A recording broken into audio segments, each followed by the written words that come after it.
누구나 자신에게 깊은 영향을 준 책들이 있습니다. 저에게도 대학 시절부터 영향을 주었던 많은 책들이 있거든요.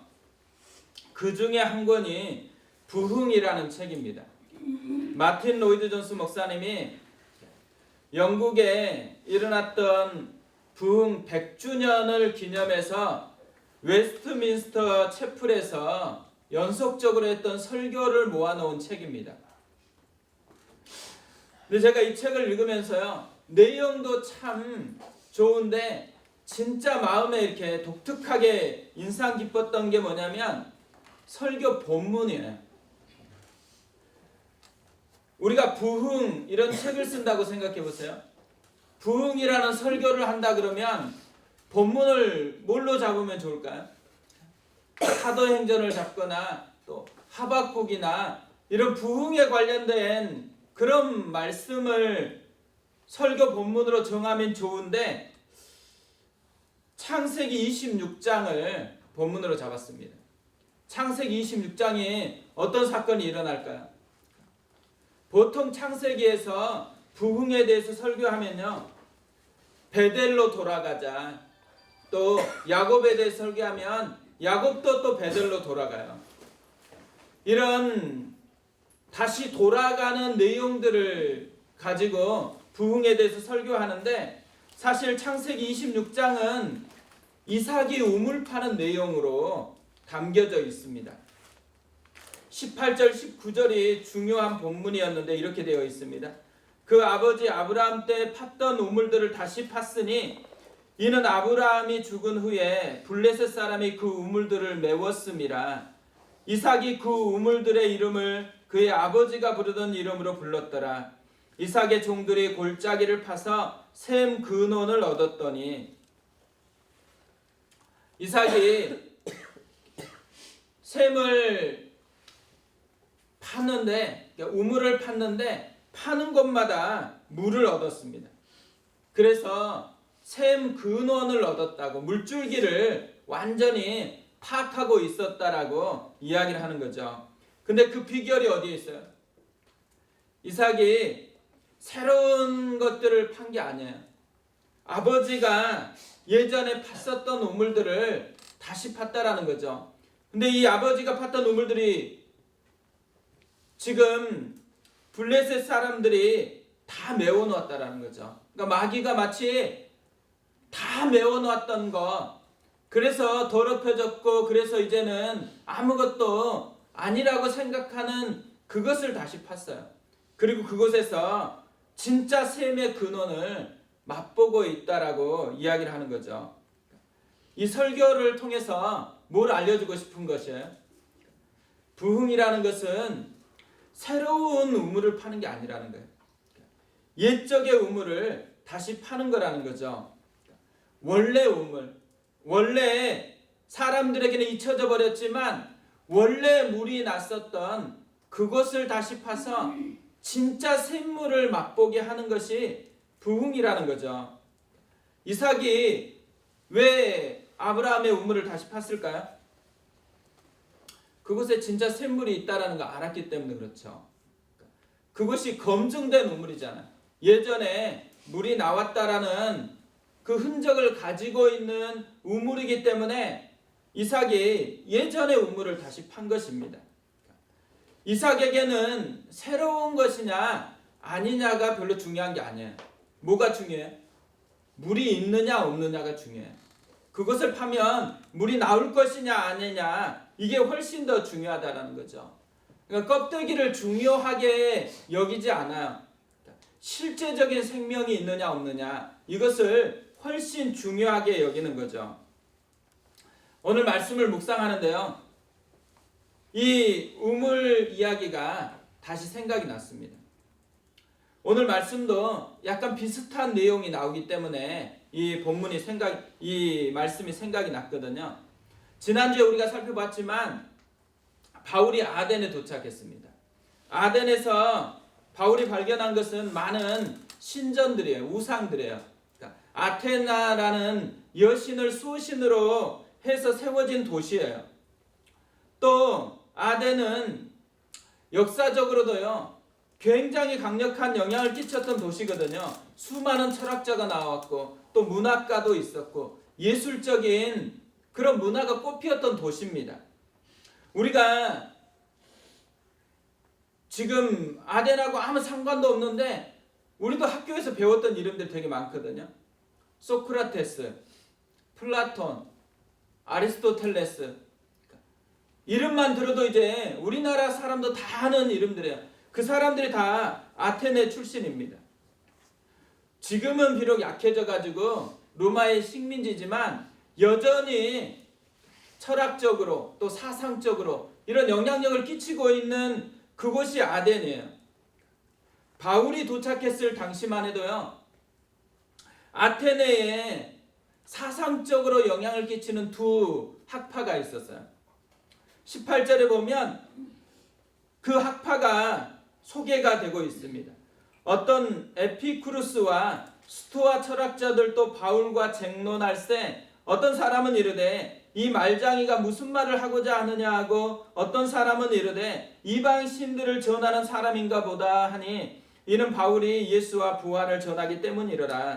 에피쿠루스하고 스토아 학파가 있었다라는 거죠.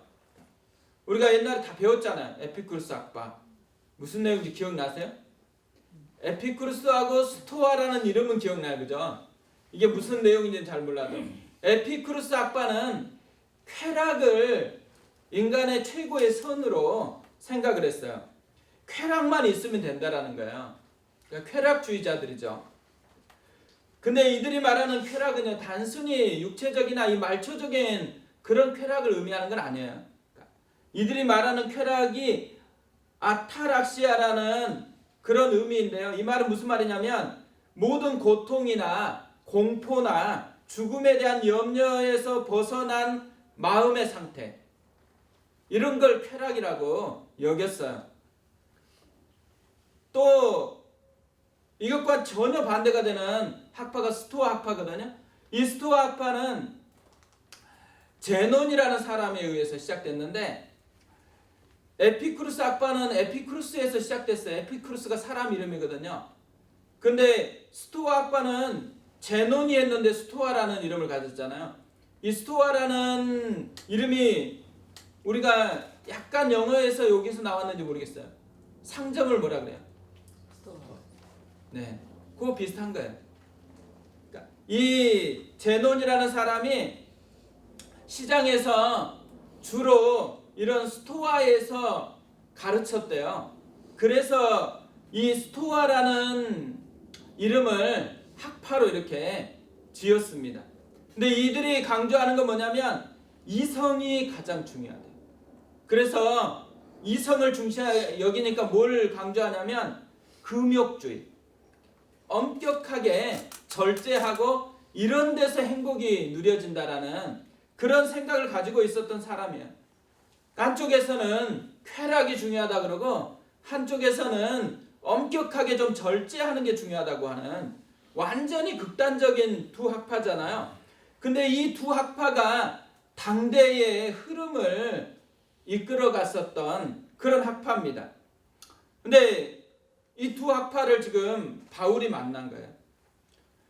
어떻게 보면 완전히 다르기 때문에 바울이 메시지를 전했을 때 이 두 학파가 다른 관점으로 지금 이야기를 해야 되는데 근데 오늘 성경을 보면 별로 차이가 없어요.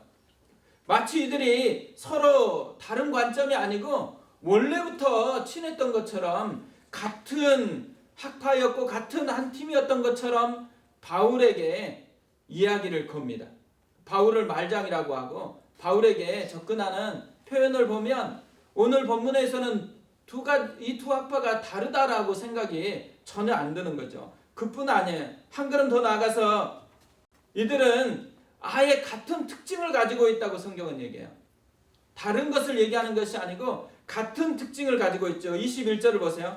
모든 아덴 사람과 거기서 나그네 된 외국인들이 가장 새로운 것을 말하고 듣는 것 이외에는 달리 시간을 쓰지 않음이더라. 이들은 가장 새로운 것에만 관심이 있고 그것을 듣거나 그걸 말하는 데만 관심이 있다라는 거죠. 오늘 본문이 강조하는 건 뭐냐면요, 새로운 것. 이 앞에도 또 새로운 것에 대해서 얘기해요. 그러니까 이 속에 지금 아덴이라는 이 문화 속에 가득한 게 뭐냐면 새로운 것을 절대적으로 추구하는 그런 모습이 있다라는 거죠. 표면적으로는 쾌락을 강조했고 표면적으로는 이성을 강조했지만, 그런데 하나님의 시각으로 보니까 이들의 진짜 뿌리, 진짜 토대는 어디에 있어요? 새로운 거냐? 그렇지 않냐? 이것만 따지고 있다라는 거죠. 새로운 것 아니면 다 버려요. 새로운 것이면 조금 호기심을 갖고 귀를 기울여요. 이런 상황에서 지금 바울이 예수와 부활을 전했다고 이야기를 합니다. 그래서 이들이 어떻게 생각했어요? 좀 새로운 것 같았어요. 신선하게 느껴지니까 이들을 데리고서 지금 변론하라고 그렇게 이끌어 가고 있는데, 바울은 지금 새롭기 때문에 복음을 전한 게 아니라는 거예요. 바울은 이 복음이 생명이기 때문에 전하는 거죠. 예수와 부활이 유일한 생명이기 때문에 전하고 있다라는 거예요. 오늘 본문을 보면요, 이 본문만 살펴보니까 우리가 잘 드러나지 않는데, 계속해서 지금 바울이 설교를 하고 바울이 사역했던 흐름하고 아덴에서 이 선교를 하고 있는 것은 굉장히 다르게 접근을 해요. 이 지역에서는, 다른 지역에서 복음을 전하면 어떻게 돼요? 복음을 받아들이는 사람하고 받아들이지 않는 사람이 선명하게 갈라져 가지고 바로 접근을 했는데, 여기서는 지금 복음을 받아들인지 또 받아들이지 않는지 이걸 얘기를 하지 않아요. 이들에게 강조하고 있는 건 뭐예요? 이들이 지금 가지고 있는 호기심, 새롭냐 그렇지 않냐, 이 호기심에 대해서 지금 설명을 하고 있는 거죠. 왜 이렇게 접근을 하고 있을까요? 이들이 가지고 있는 이 토대가 지금 복음을 방해하고 있다는 거예요. 이들이 가지고 있는 이 접근법이 지금 진짜 누려야 될 복음을 방해하고 있다는 거죠. 복음은 내 호기심을 만족시키냐 그렇지 않느냐로 접근하는 게 아니에요. 우리가 하나님을 접근할 때 자꾸만 그렇게 생각하는 게 있잖아요. 내가 원하는 대로의 하나님을 꿈꾸잖아요. 그래서 내가 원하는 걸 만족시켜주면 어때요? 그러면 그때 하나님이 날 사랑한다 생각해요. 내가 원하는 대로 안 만족시켜주면 어때요? 그러면 사랑하지 않는다 그래요. 그러니까 꼭 보면 막내처럼 접근하는 경향이 있죠. 피부적으로 자기에게 뭔가를 주는 것 같으면 나를 사랑한다 그러고, 조금 야단치면 어때요? 그 공부해라 그러면 어때요? 그럼 바로 사랑하지 않는다라고 그렇게 이제 느끼는 그런 모습과 이 아덴의 신앙의 모습이 비슷한 게 있다라는 거죠. 그러니까 결국에는 이들이 이런 신앙의 토대를 두고 있기 때문에 복음이 지금 방해가 되고 있다는 것을 강조하기 위해서 이것을 쓰고 있는 거예요. 근데 생각해 보세요. 사실 아덴 사람만 이렇게 하나? 아덴하고 진짜 비슷한 시기가 지금 우리의 시기인 것 같아요. 많은 사람들이 자기가 완전히 주인 돼가지고 자기가 원하는 대로의 만져주심이 없으면 하나님이 아닌 것처럼 생각하는 그런 시대를 우리가 살아가고 있잖아요. 근데 저도 개척해서 이렇게 쭉 지내어 보니까요, 저도 그런 것 같다는 생각을 좀 최근에 하게 되어져요. 그러니까 제가 개척해가지고 처음에 참 많이 얘기했던 것 중에 하나가 뭐냐면 미안하다라는 거였거든요. 근데 왜 미안하다 그랬는지 아세요? 미안할 수밖에 없잖아. 그러니까 드림센터에 들을 때 밑에서 예배 드리려고 왔는데 갑자기 예배당이 꽉 차니까 위로 올라왔어요. 근데 뭘 생각해요? 올라온 사람들이 전부 다 분당우리교회 빵빵한 찬양의 시스템이나 모든 또 찬양 인도하는 조정환 목사의 이 목소리를 생각하고 왔는데 와서 보니까 없어요. 우리는 뭐 드럼도 없고 아무것도 없고 CD 하나 있고 또 찬양도 처음에는 우리 강신욱 전사가 했거든요. 다 너무 기대했던 것과는 너무 큰 차이를 느끼는 거잖아요. 그리고 또 와서 보니까 찬양이 끝나면 이찬수 목사님 나와야 되는데 갑자기 제가 등장해가지고 제가 설교를 하는 거예요. 재미도 없게 설교한다고 막 하는데 이 갭이라는 게 존재하잖아요. 그러니까 분명히 기대하고 왔던 것과는 너무 다른 현실을 지금 겪고 있는 거거든요.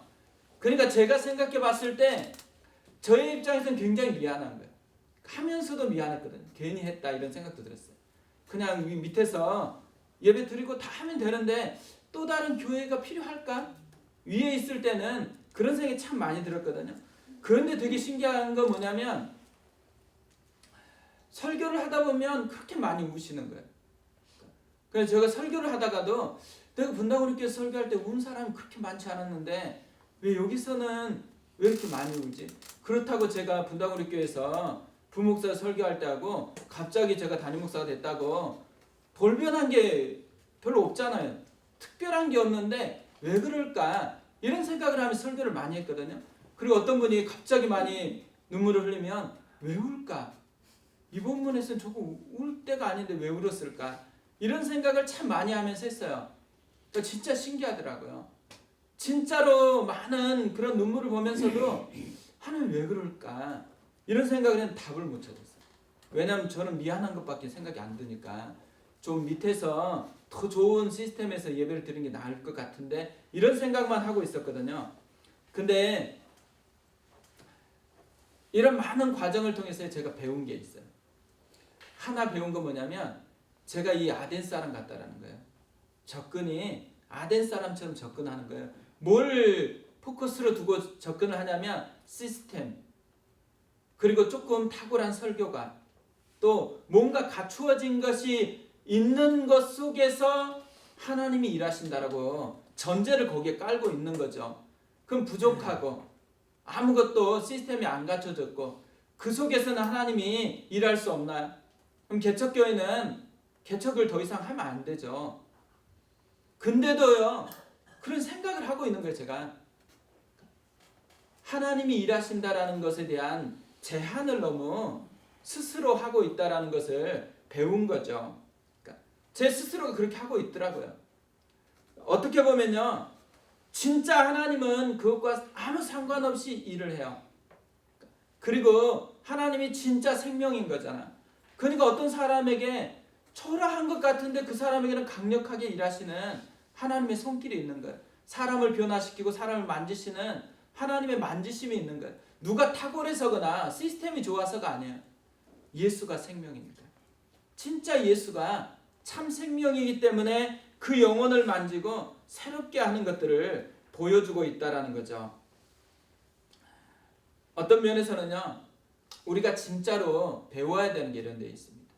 그러니까 아덴 사람을 통해서 하나님 우리에게 알려주고 싶어 하는 거, 엉뚱한 토대를 두고 있으면요, 복음이 역사하지 않는다라는 거예요.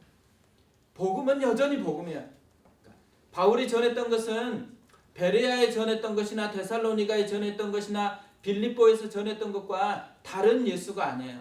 똑같은 예수를 똑같이 전하고 있는데 어떤 데서는 강력하게 역사하는데 어떤 데서는 아무런 역사가 없어요. 토대가 잘못되어 있으니까 같은 복음인데 어떤 데는 역사하고 어떤 데는 역사하지 않는다라는 거죠. 그래서 예수님께서 천국 비유를 이야기하시면서요, 맨 먼저 든 비유가 뭐예요? 4가지 밭에 대한 비유예요. 전하는 자의 입장에서 복음의 문제를 접근하지 않고 받는 자의 입장에서 복음을 접근하는 거예요. 그러니까 예수님의 복음이 진짜로 역사하기 위해서는 먼저 뭐부터 시작해야 되냐면 토양부터 바꿔야 된다는 거예요.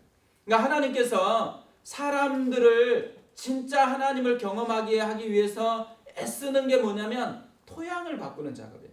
때로는 고난이 와요. 때로는 힘겨워요. 그 힘겨움을 통해서 뭘 느껴요?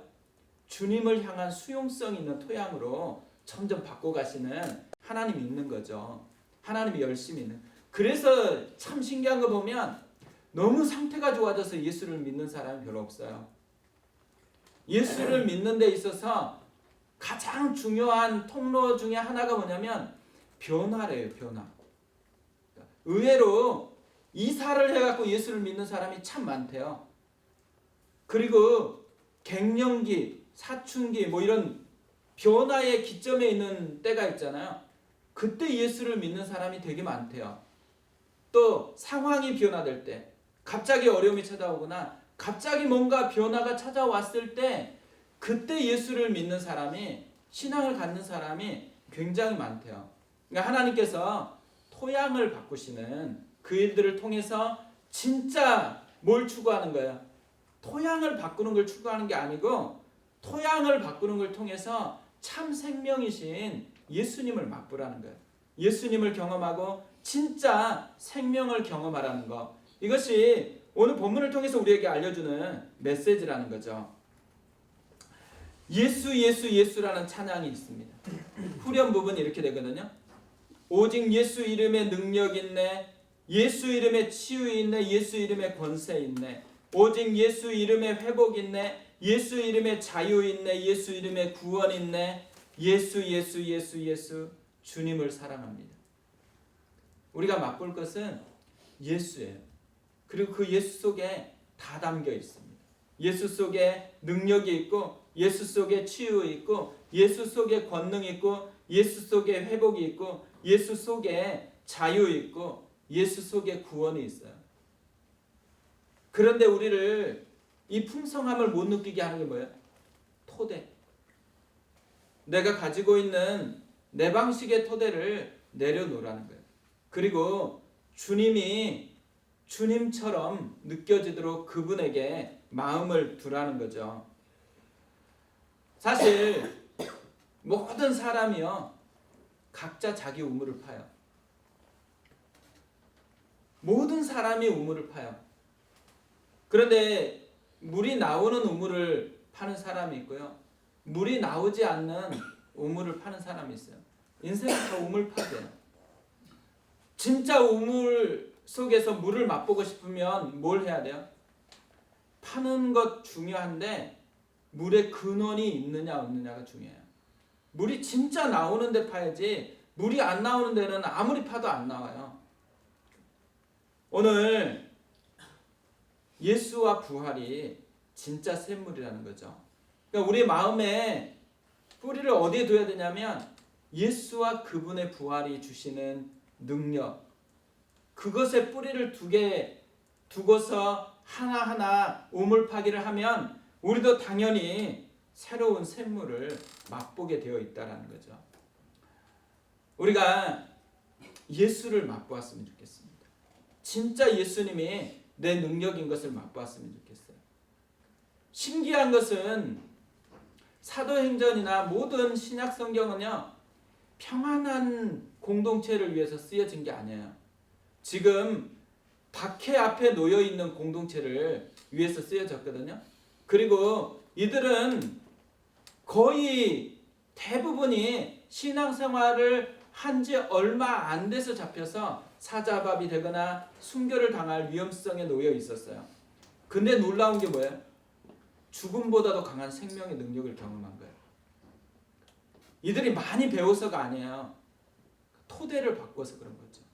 예수가 진짜 생명이다라는 것을 받아들이니까 죽음조차도 자기를 가르지 못하는 참된 능력, 그것을 이들이 맛보고 있었다라는 거죠. 그러니까 요즘 시대는 뭐냐면 함정이 그런 거예요. 배우지 못해서 못 느낀다고 생각하거든요. 우리가 훈련을 받지 못해서 그것을 경험하지 못한다라는, 자꾸 훈련이나 다른 엉뚱한 것에 토대를 두는 거예요. 근데 진짜 토대는 어디에 있어요? 진짜 토대는 그런 데 있지 않아요. 사실 엉뚱한 토대를 깨트리고 지금도 주님이 나를 만지면 예수의 생명이 내 속에서 내 모든 환경을 뛰어넘을 수 있는 참된 능력이다라는 것을 믿음으로 반응해야 되는 거죠. 그게 초대교회였어요. 그래서 이들은 삶 자체 속에서 예수가 진짜 능력이었어요. 예수가 진짜 생명이었던 거죠. 우리가 맛봐야 되는 것은 예수가 진짜 생명이라는 거예요. 내 삶에, 내 지금 현장에 내가 어두울 때 예수가 비치고, 내가 괴로울 때 예수가 평강이고, 내가 힘들어졌을 때 예수의 능력으로 일어설 수 있다는 거. 이걸 맛보는 거거든요. 그리고 지금도 이걸 맛보는 분들이 진짜 많아요. 어제도 저한테 카톡이 온 거 아니지만 이 그룹에 있는 카톡 속에 이제 경제적으로 파산처럼 된 거죠, 사실은. 근데도 예수의 이름 때문에 그것들을 넉넉하게 감당한다라고 얘기하는 고백이 있었거든요. 우리 삶 속에요, 우리가 가지고 있는 능력이 예수의 이름의 그 능력이 진짜 큰 거거든요. 근데 우리의 토대를 환경이나 우리의 태도를 내가 누리고 싶은 것이나 이런 것에 엉뚱한 것에 두니까 진짜 능력을 맛보지 못하고 있는 거예요. 우리가 오늘 기도를 통해서 내 눈을 가리고 있는 것, 내가 엉뚱한 것에 두고 있는 토대를 완전히 깨부수고 진짜 예수의 이름을 그대로 누렸으면 좋겠어요. 그래서 예수의 이름에 능력이 있고 치유가 있고 권세가 있고 회복이 있고 자유가 있고 구원이 있다고 우리가 노래하는 그 사람들 되었으면 좋겠습니다.